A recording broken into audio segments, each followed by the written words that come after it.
मशरक़ी वुस्ता में बढ़ती हुई कशीदगी और जंगी सूरत हाल के पेश नज़र जहाँ पेट्रोलियम मसनूआत की कीमतों में इजाफा हुआ है, वहाँ महंगाई में भी इजाफा हुआ है और शहरी इस महंगाई से किस कदर परेशान है। लोगों से बात करेंगे और जानने की कोशिश करेंगे। एक शहरी हमारे साथ मौजूद हैं, इसे जानेंगे क्या ख़रीदारी की है। अस्सलाम वालेकुम जी, पेट्रोलियम मसनूआत की कीमतें जैसे बढ़ी, पेट्रोल के बाद हर चीज़ महंगी हो गई, आम आदमी के लिए मुश्किल है। इस वक्त रोज़े हैं, आगे ईद भी है। सर जो होना था वो तो गवर्नमेंट ने कर दिया ठीक है। और पेट्रोल की ज़रूर कीमतें बढ़ी हैं, लेकिन सब्ज़ियाँ वगैरह शुक्र है अल्लाह पाक का कि वो तो कंट्रोल में है, वो मिल रही हैं हमें सही। और बाकी महंगाई नहीं है। बाकी महंगाई नहीं है, पेट्रोल की कीमतें बढ़ी हैं, पाकिस्तान में ही हैं, सिर्फ बाहर की कंट्री में कोई नहीं बढ़ी। अच्छा, अभी तो आपने सहूलत बाज़ार से मरियम नवाज शरीफ का एक बड़ा अच्छा इनिशिएटिव है, वहाँ से ख़रीदारी किया है। यहाँ कंट्रोल रेट है, आम मार्केट में, ओपन मार्केट में तो ज़्यादा ही है। मार्केट में कोई रेट नहीं है, ओपन मार्केट में मन मर्जी है अपनी सबकी। तो फिर महंगाई तो हुई ना।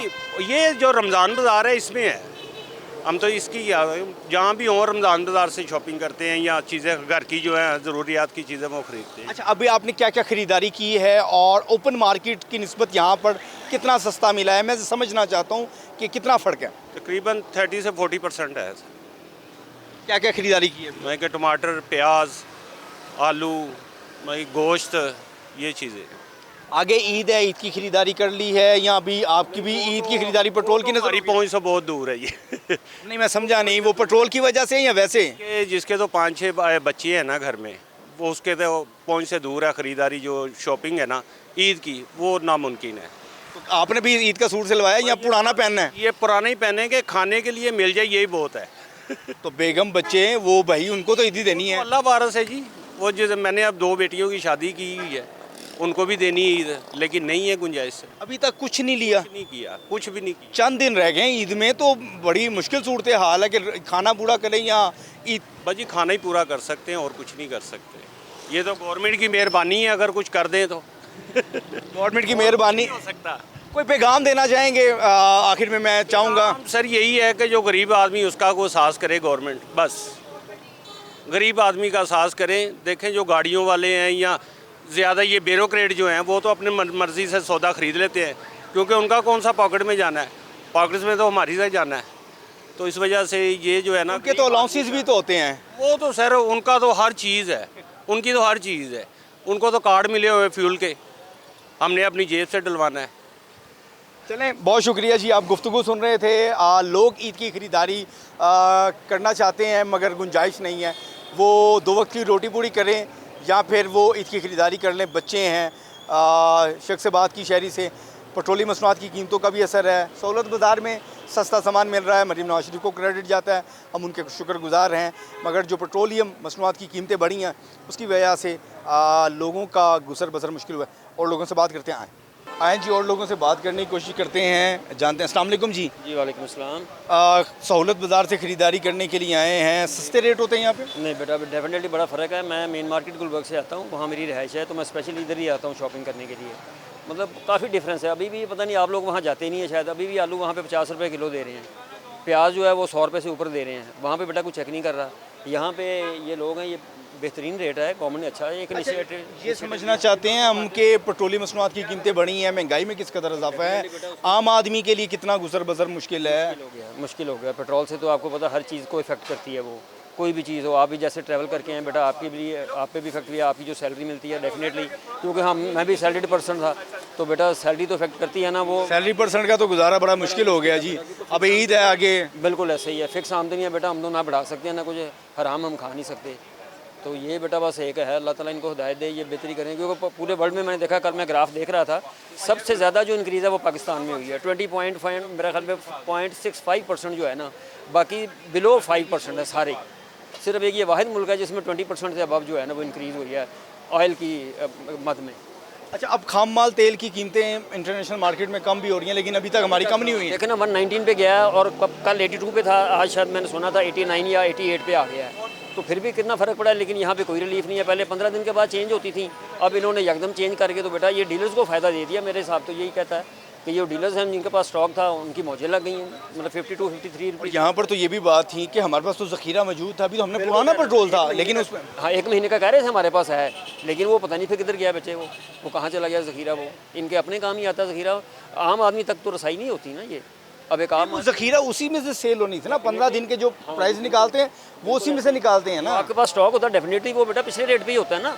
जब तक वो स्टॉक आपके पास है, आप बता भी रहे हैं कि हमारे पास 1 महीने का पेट्रोल है, तो फिर ये कीमतें पता नहीं समझ नहीं क्यों बढ़ाई। यानी कि नाज़रीन 1 मार्च को जब कीमतें बढ़ी थी पेट्रोलियम मसनूआत की, तकरीबन 8 रुपये पेट्रोल की कीमत बढ़ी थी, तो उस वक्त जो हुकूमत ने समरी आई ओगड़ा की जानिब से, उसको देखा, मुशाहिदा किया, मुशाहिदा करने के बाद उन्होंने 15 दिन के लिए वो कीमत अनाउंस की जो कि 263 रुपये के करीब थी या 265 रुपये, वो 268 थी। तो वो तो उन्होंने 15 दिन के ग्राफ को मद्देनजर रखते हुए बनाई गई थी। ऐसे ही है वो बात, फिर वही है ना, जब आपके पास स्टॉक एक चीज़ का मौजूद है तो इसका मतलब ये है कि वो स्टॉक जो पिछले रेट पे आया हुआ है और वो 15 दिन तक कीमतें वही चलनी चाहिए। अभी 12 तारीख है, अभी 12 तारीख है, वो 15 तारीख में नहीं भी आई। नहीं आई, देखा ना, आप तो यकदम ही आपने रेट बढ़ा दिया, जब तक आपने उस कीमत में वो परचेज़ किया ही नहीं है। आपके पास तो पिछला स्टॉक है, वो पुराने रेट पे पड़ा हुआ है, नया रेट तो भी आपने जब परचेज़ करते तो आप उसकी कीमत इंक्रीज़ करते, लेकिन इन्होंने पहले कहते, आप देखें ना उसका सारा इफेक्ट जो है हर चीज़ पे आएगा बेटा। कोई भी ऐसी चीज़ नहीं है जिसके ऊपर उसका इफेक्ट नहीं होना। पेट्रोल बढ़ेगा तो समझे हर चीज़ बढ़ गई। सबसे बड़ा मैं फिर वही बात है, मजलूम जो है ना वो बेटा सैलरीड पर्सन, क्योंकि उसकी फ़िक्स आमदनी है, उसका इंक्रीज़ होना कोई नहीं है। तो कईयों एक तबकों में तो सैलरी मिल भी नहीं रही, आगे ईद है, वो लोगों के लिए बड़ा मुश्किल है। वो एक मेरा भांजा भतीजा वो सेक्रेटरीट में काम करता, वो जिस प्रोजेक्ट पे था वो प्रोजेक्ट बंद हो गया, लेकिन अब 3 महीने उसको तनख्वाह नहीं बेचारे को मिली। तो ये सूरत हाल इनको देखना चाहिए। ये जहाँ पे इतने ये काम करते हैं, इतने फलाई काम हो रहे हैं, तो इनके जो बंदे लगे हुए हैं मुलाजिम हैं, जो एक तो उनको रेगुलर करें, दूसरा उनको मुलाजमों को तनख्वाहें भी देनी चाहिए। तनख्वाहें भी देनी चाहिए बेटा। एक आप मेहनत लेते हैं तो उसका तो हदीस पाक भी है कि मज़दूर का पसीना सूखने से पहले उसकी उजरत दी जाए। इस्लामी मुल्क है बेटा। एक तो हम ईरान के हवाले से भी हम देख लें, हम लोग खामोश हैं, कोई ऐसा कोई बयान नहीं आ रहा। हम 58 मुल्क हैं इस्लामी, तो हम लोग कहाँ पे जा रहे हैं? एक छोटा सा इसराइल है। हिटलर ने भी कहा था, आपने भी सुना होगा माशाल्लाह, आप तो चूँकि मीडिया से तल्लुक़ है, उसने कहा था ये जो चंद बंदे मैं छोड़ रहा हूँ, ये सिर्फ इसलिए छोड़ रहा हूँ कि ये इबरत का निशान है, ये बताएंगे कि हमारे साथ हुआ क्या था। और उसने कहा था ये मैंने जो जलाए हैं वहाँ पे, ये मैंने सही किए हैं, ये कल मेरा फ़ैसला आप लोग मानेंगे। और बिल्कुल वही हकीकत हुई है। यही फ़लस्तीन वाले हैं जिन्होंने इनको जगह दी। पूरे किसी दुनिया में, पूरे वर्ल्ड में इनको किसी ने जगह नहीं दी थी सिवाय फ़लस्तीन के। आज़ाद फ़लस्तीन का आप हाल देखें, वो बेचारे मजलूम हैं, कोई मुसलमान मुल्क नहीं उठ रहा, कोई नहीं ये कह रहा कि यार जाना चाहिए, पकड़ना चाहिए। बेटा एक दिन मरना तो है ना, तो रोज़ रोज़ के मरने से एक दिन मरना बेहतर नहीं है। वो टीपू सुल्तान का कौल था ना, शेर की एक दिन ज़िंदगी गिदड़ की 100 साल ज़िंदगी से बेहतर है। तो हम मुसलमान कहाँ पे हैं? क्या सोच रहे हैं? ये रमज़ान है, बस ये गुजर जाएगा, बस छोटी बहुत ही हमदर्दियाँ होंगी। क़यामत उसके लिए जिसके ऊपर बेटा बीत रही है। अम्मी अपने ने बात की, लोगों ने ईद की खरीदारी नहीं की है, ईद का जोड़ा नहीं खरीदा, वो कह रहे हैं बस खाना पूरा कर लें। ये पूरा हो जाए, आपका जो ग्रॉसरी है ये बेटा पूरी हो जाए तो बहुत बड़ी बात है। कहाँ ईद की खरीदारी हो गई? नहीं बेटा, कहाँ का खरीदिए, कैसे करेंगे? मैं तो वैसे भी रिटायर्ड पर्सन हूँ, आप बताएं।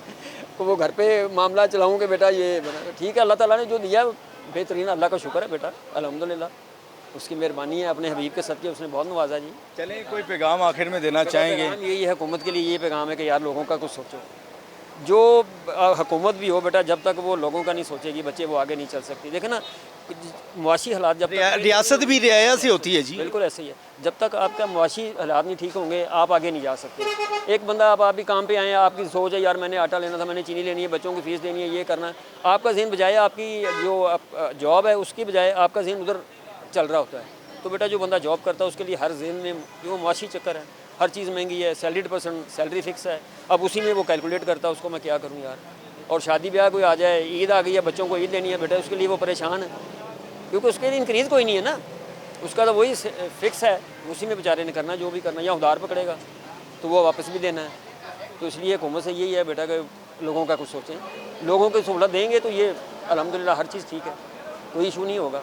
जब आप लोगों का ही नहीं सोचेंगे तो बेटा फिर तो बड़ा मुश्किल है, बहुत मुश्किल है। चलें जी, बहुत शुक्रिया जी, बड़ी अच्छी गुफ्तगू आपने की, पैगाम भी दिया आखिर में कि आवाम का सोचना चाहिए हुकूमत को, और अगर हुकूमत सोचेगी तो आवाम के लिए बेहतरी के असबाब पैदा होंगे। ईद है, आगे दीगर मामलात हैं, और लोगों से भी जानने की कोशिश करेंगे वो क्या कहते हैं। आए जी, एक शहरी हमारे साथ मौजूद है, इनसे जानते हैं। अस्सलाम वालेकुम जी। जी वालेकुम सलाम जी। क्या कहेंगे, पेट्रोलियम मसनूआत की कीमतों में इजाफा है, महंगाई बढ़ती जा रही है, ईद सर पे है, ईद की ख़रीदारी लोग करना उनके लिए मुश्किल हो चुका है, तो कैसे अवाम का गुजर बसर हो रहा है? एक्चुअली अवाम का बजट एक होता है फिक्स होता है, उसको सारा कुछ पूरा करना होता है। लाइक उसने फीसें देनी है और बाकी सौदा सलफ लेना है। स्पेशली ये बच्चों की ईद होती है तो लोग चाहते हैं कि हमारा कुछ बने ना बने, बच्चों को नए कपड़े ज़रूर पहनाएं। लेकिन जो मौजूदा हालात पेट्रोल के हैं ना, उसमें काफ़ी सारा लोग सोच में पड़ गए हैं कि कैसे हाउ टू डू दिस, तो वो बड़ा मुश्किल हुआ है। इसलिए मैं ये चाहूँगा, हुकूमत से दरख्वास्त करना चाहूँगा, पेट्रोल की कीमतों इसको काबू में रखें, उसको ज़्यादा ना बढ़ने दें। इवन मोटरसाइकिल वाले के लिए पेट्रोल डालना बड़ा मुश्किल है, गाड़ी तो गाड़ी।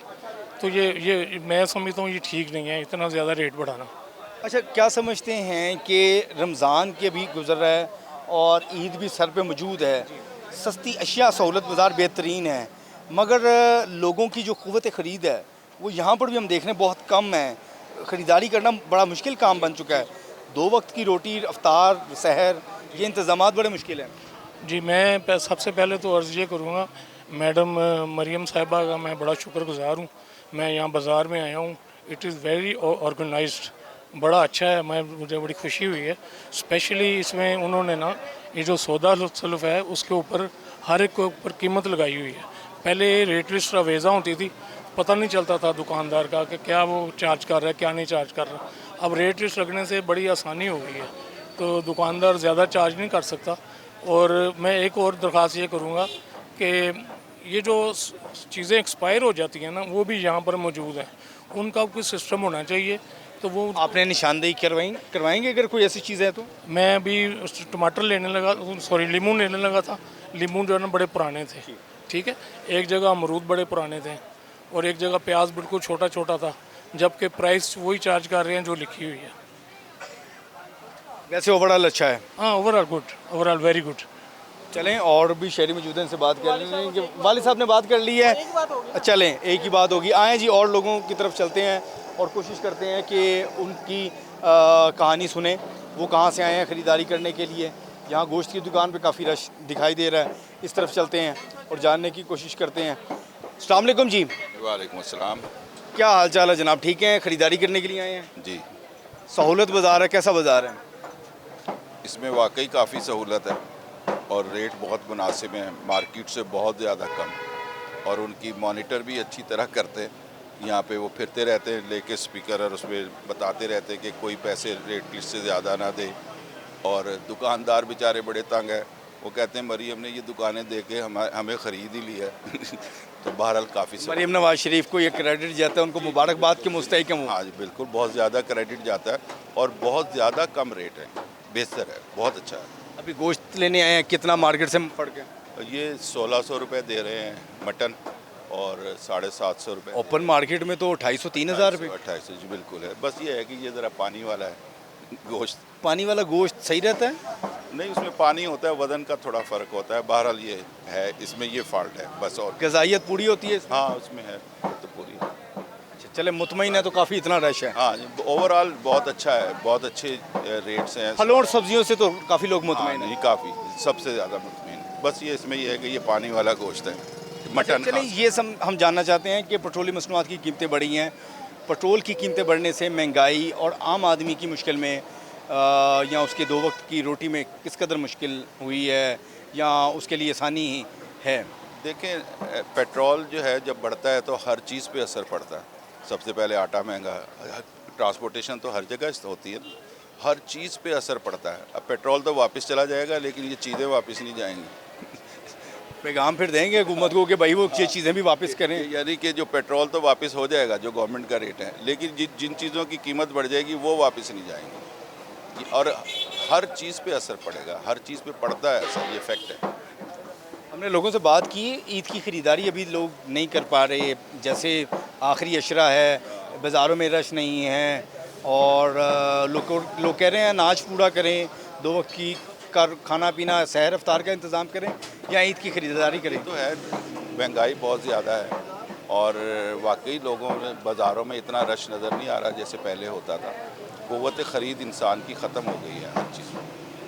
तो उसमें ये मरियम का ये सहूलत बाज़ार जो है ना, बहुत बड़ी सहूलत है। क्या पैगाम देंगे आखिर में? पैगाम यही है कि मैं क्योंकि यहीं शादमान में रहता हूँ, तो पिछले तकरीबन 5-6 साल के बाद ऐसा बाज़ार देखा है जिसमें इस तरह के रेट्स को मॉनिटर भी किया जा शहबाज रहा साहब के बाद फिर कह सकते हैं, शहबाज शरीफ के दौर के बाद। हाँ, उसके बाद अब हुआ है। पहले तो खुली छुट्टी थी इन सबको, जो मर्जी करते थे। तो इस तरह की जो है ना पॉलिसीज़ बाकी जगह भी होनी चाहिए। और ये दुकानदार सही तरह तंग है, बहुत तंग है। चलें जी, बहुत शुक्रिया जी, बहुत तंग है और लोगों की तरफ। और कहते हैं ना, अगर कोई तंग हो तो इसका मतलब है कोई काम हो रहा है। ठीक। कहीं आप नॉन लीग के सपोर्टर तो नहीं है? मैं भी ये नहीं, मैं पीपल्स पार्टी का हूँ, पक्का सपोर्टर हूँ। पीपल्स पार्टी के हैं। जी बिल्कुल, हमेशा से कभी मैंने पीपल्स पार्टी के अलावा किसी को वोट नहीं दिया, ना अभी भी देना है। लेकिन इसकी सहूलियात से मुतमईन नहीं जाहिर है। चलें जी, मरीम नवाज शरीफ, ये आपको क्रेडिट जाता है, पीपल्स पार्टी के लोग भी और शहरी भी मौजूद हैं, कोशिश करते हैं इनसे बात करें। अस्सलाम वालेकुम सर, आपसे बात करना चाहेंगे, जानना चाहेंगे कि पेट्रोलियम मसनूआत की कीमतों में इजाफा और महंगाई में जिस कदर इजाफा है, आवाम के लिए मुश्किलात कैसी हैं? सर हम जो भी दौर आएगा ना, हम महंगाई का रोना रोते रहेंगे, सारी सहूलतें वेल करते रहेंगे, रोना रोते रहेंगे। जब पेट्रोल 2 रुपये था उस वक्त भी महंगा था, आज पेट्रोल 300 रुपये है तब भी महंगा होगा, पेट्रोल 500 होगा तब भी महंगा होगा। ये तो वही बात होगी, सोना उदों भी महंगा सी जो तो पहले हम अपनी सहूलतों की तरफ देखें कि जब महंगाई उस वक्त थी जब चीज़ एक मिलती नहीं थी, पैसे भी नहीं होते थे, चीज़ें भी नहीं मिलती थी। आज सारा कुछ हम ले रहे हैं, महंगाई का रोना रो रहे हैं। आज वो सब चीज़ें निकाल दें, बर्गर पिज़्ज़ा सब चीज़ें निकाल दें, आज भी बड़ी बचत होगी। यानी कि शाह खर्चियाँ, मुर्ग मसलन, ये फास्ट फूड, ये हाई टी बुफे, ये खाने पीने, ये शशके ख़त्म कर दें तो महंगाई फिर नहीं पता लगेगा कि महंगाई है या नहीं है। तो उसके मुताबिक महंगाई फिर नहीं मैं होगी। रिटायर एक एजुकेशन से रिटायर मुलाजिम हूँ, हमारी तनख्वाह 600 थी, अब मैं पेंशन 70,000 रुपया ले रहा हूँ। 70,000 पेंशन ले रहा हूँ, वो 600 रुपया तनख्वाह थी मेरी सैलरी, आप रिटायर होकर 70,000 तनख्वाह, कहाँ मतलब के महंगाई का रोना रोते हैं। तो जब आखिरी दफ़ा तनख्वाह दी, वो तनख्वाह कितनी हुई? तनख्वाह हमारी तकरीबन 1.5 लाख के करीब थी। कहते हैं ना कि हम गवर्नमेंट को कहते हैं हम क्या कर रहे हैं, हम अपना करतार क्या कर रहे हैं, हम आपको धोखा दे रहे हैं, फ्रॉड कर रहे हैं, मैं आपको लूट रहा हूँ, आप मुझे लूट रहे हैं, क्या कर रहे हैं। ये गवर्नमेंट को थोड़ा कहती है हम कि ये गोश्त में पानी मिला के दो, गोश्त गवर्नमेंट तो एक लाख मुतमईन है, हमने दुकान अभी एक उन्होंने कहा जी कि पानी वाला गोश्त भी बिक रहा है। देखो बाहर मतलब कि मिलता है 1400 रुपये किलो गोश्त है, इधर मेरा है 750 रुपया। मतलब तो है गोश्त चीज़ अच्छी है, गवर्नमेंट का अच्छा मतलब। बड़ा गोश्त कैसा है इनका? छोटा गोश्त हमने देखा वो दफ़ा आज लेने हो, लेकिन मुझे अच्छा लगा है, अच्छी चीज़ है। ये गवर्नमेंट का जो सेटअप ये कर रहे हैं बहुत अच्छा है, हमें बहुत पसंद है। साफ़ सुथरी चीज़, साफ़ सुथरा बाज़ार। रेडियो वाले क्या करते थे, आधे आधे बाज़ार रोक के खड़े होते थे, मन मर्जी का रेट का था। एक बंदा 5 किलो प्याज लेता है, उसको फ़र्ज़ करो देते हैं 300 रुपये का, एक पहिया लेता है उसको कहते हैं मैंने 40 रुपये का देना है। वो गरीब तो गरीब को लूट रहा है। हम क्या अपना किरदार क्या करते हैं, हम हर चीज़ कहते हैं दूसरे को दूसरा गलत है, हम अपने बारे में सोचते नहीं हम कितने गलत हैं। दूध में मिलावट, कोई चीज़ ले लो, किसी चीज़ की पहचान ही ख़त्म हो गई है कि दूध खालिस क्या होता था, दही खालिस क्या होता था, चीज़ें खालिस क्या होती। नहीं, शहर की आबादी है उस हिसाब से तो दूध पूरा भी नहीं होता। देखो ना, हम जब लाहौर में आए थे सन 78 का लाहौर में आए, उस वक्त का लाहौर देखिए, आज का लाहौर देखिए, कौन लोग हैं? सारे अमीर लोग। हमारे पास साइकिल लेने की तक आज अल्लाह का शुक्र गाड़ी भी है कि अपने आप खुद महंगाई उस वक्त थी जब आज इफ्तार के पास कितने लवाजमात क़ुव्वत ख़रीद नहीं थी तब महंगाई थी। आपकी मैं बात से ये तसव्वुर कर रहा हूँ। जब मतलब कि मुलाजम जब इफ्तार पहले होते थे, एक पानी होता था, कोई लस्सी हो गई थोड़ी सी जो घर की बनी हुई थी। आज हमने पता नहीं कुछ 5-7 चीज़ें रख के इफ्तार करते हैं, कोई भूखा नहीं रोता। हमारे अल्लाह का शुक्र है कि मुसलमानों के अपने मुल्क में 3-4 महीने ऐसे आते हैं रिज़्क़ वाफर होता है। रमज़ान, महरम, रबीउल अव्वल, कितना रिज़्क़ वाफर होता है कि लोगों को संभालना नहीं चाहता। और ज़िल हज में तो गोश्त वाफर होता है ना कि कितना मतलब कि ये चीज़ें हम लोग सोचते नहीं हैं, हम सिर्फ देते दूसरे पे तनकीद करते हैं। पीपल क्या कर रही है, नून लीग क्या फिर तो हम ये कह सकते हैं कि तुम अपने रब की कौन कौन सी नेमतों को झुटलाओगे। हमारे नज़दीक हम अपनी सोच के मुताबिक आपको जो हमारे दिल में है वो कह रहे हैं। चलें जी, बहुत शुक्रिया जी। कोई पैगाम देना चाहेंगे? मैं कहता हूँ कि जो मरियम का जो प्रोग्राम पुलिस 30,000 थी, इतना कंट्रोल नहीं होता था। उन्होंने पैराफोर्स 2000 भर्ती किया तो कैसा अमन हो गया। पैराफोर्स CTDA बदमाशी वाला काम काफ़ी रुक गया है, और महंगाई के ऊपर फिर भी लोगों के अंदर खौफ एक पैदा हो गया भी नहीं, पता नहीं किस वक्त क्या हो जाए। ये अच्छा इनसे, और इसको अल्लाह ताला ज़िंदगी दे, हयाती दे। हम बेसिकली पीपल पार्टी के थे, लेकिन इनके काम से अब नून लीग के हो गए। नहीं, अब इनके काम से इतना मुतमिन है कि मेरा दिल करता है कि इनको, मेरे पास लफाज नहीं है कि इनको कैसे मुबारकबाद दूं। जो इनसे लिया है, जो काम कर रही है, वो हमारी सोच में भी नहीं होता है। जो वो काम अगले दिन पता चलता है ये भी काम हो रहा है। आपको तो ऐसा लगता है कि जैसे मरियम नवाज ने गर्विदा कर लिया। मैं क्या ऐसे कर लिया कि मैं ज़ाती तौर पे नहीं पसंद करता था। किसको, नून लीग को या मरियम नवाज? नून लीग क्यों करता हूँ, मुलाजमत की हैसियत नहीं, मुल्क के लिए बेहतर है। और जो मरियम जो कर रही है प्रोग्राम, यार ये सारा दुनिया के लिए कर रही है। हम अपना, हर बंदा अपना किरदार करे तो कोई मसला नहीं बनता। एक शख्स ने बात की थी, बेटी आती है तो घर को बेहतर कर देती है, तो इसी तरह ही हुआ है। बेटी ने आके पंजाब को सवार दिया। उससे सर बहुत बेहतर है, हमारी सोच से बेहतर है। अल्लाह ताला इसको ज़िंदगी दे जाती है और बेहतर करेगी। लोग तो उसको माँ का दर्जा भी देते हैं। हम भी कहते हैं, भले हो सकता हमारे से कोई छोटी हो, थोड़ी सी जब बराबरी हो, मेरी भी 65-60 उम्र होगी, नहीं, वो आपसे तो छोटी होंगी। चलो मतलब कि हम उसको छोटी बहन का दर्जा देते हैं, माँ का नहीं, जब छोटी बहन का दर्जा देते हैं। बहुत माशाल्लाह बहुत मुतमिन है हम इनके प्रोग्राम से, और जितने भी इनके प्रोग्राम कर रही है बहुत बेहतर है। बहुत शुक्रिया जी, आप गुफ्तगू सुन रहे थे जो जी। प्रोग्राम लेने का है, इंटरव्यू लेने का, चलाने का, आपका ही बहुत शुक्रिया कि आपने किसी को ये जो गुफ्तगू हमारी आगे चलाएंगे, तो आपकी भी मेहरबानी है। चलें जी, और बहुत आपका शुक्रिया जी, अच्छा आपका शुक्रिया जी, आपका शुक्रिया जी। आप लोगों की गुफ्तगू सुन रहे थे। लोग जो हैं महंगाई के हवाले से बात कर रहे हैं, और वो पेट्रोलियम मसनूआत की कीमतों की वजह से, मगर रमज़ान में जिस कदर इंतज़ामात किए हैं, सहूलत बाज़ार में मैंने खुद देखा है, मैं भी मुतमईन नज़र आया। मैंने चीज़ों की कीमतें देखी, मेयार देखा। हाँ, गोश्त के मेयार पे कुछ कॉम्प्रोमाइज़ कह सकते हैं, लेकिन जैसे लोगों की गुफ्तगू है, कोई पीपल्स पार्टी का था वो नून लीग का हो गया, कोई PTI का था वो नून लीग का हो गया, और कोई वोट भी देते हैं अभी तक, लेकिन मरियम नवाज शरीफ के वो गर्विदा हैं, तो इसका क्रेडिट आपको जाता है वज़ीर आला पंजाब जो मोहतरमा मरियम नवाज शरीफ को, के बेहतरीन इंतज़ामात किए हैं, और उनकी टीम जैसे अज़मा ज़ाहिद बुखारी हैं, सलमा भट्ट और दीगर तमाम जो कैबिनेट है, वो मुबारक की मुस्तहिक हैं कि जिस तरह से उन्होंने पंजाब में बेहतरीन इंतज़ामात किए हैं जी।